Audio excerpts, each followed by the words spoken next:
everybody, and this time we are going to do a little unboxing featuring the GLO heating cap from All Natural Glow. It is the rechargeable heating cap.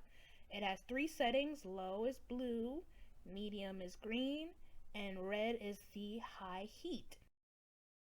Underneath the cap is a little pouch where you have the rechargeable battery, which is what is responsible for distributing the heat.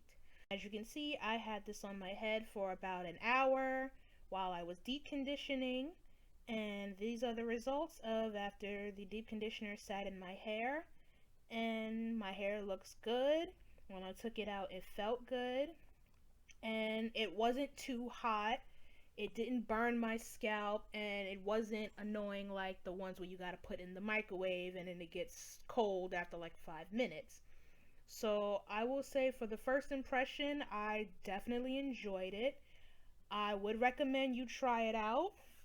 Now, it doesn't get totally hot, like from the beginning. It doesn't get totally hot, but it gets hot enough where the conditioner does penetrate your hair.